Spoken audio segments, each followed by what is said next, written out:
khona so manyathi indima lana uyithasha yana kulokhu ndwangu phakathi yimi yabula hayi ngimane sitho kuthiwa umanyathi usebenzisa ilokuthi balima ngolokuthi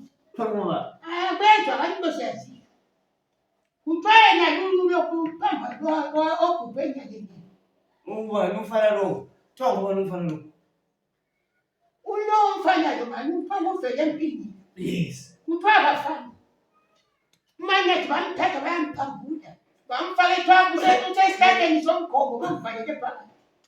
bayamvusa beyelima ngayo nguye obambe ikuba phangulele uhambe babambe ikuba hayi thina silele abantu bayalima ebusuku umama sibili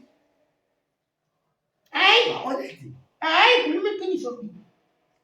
khuluma iqiniso into ungabona sezivele mntanami umanyathi ugangile gangile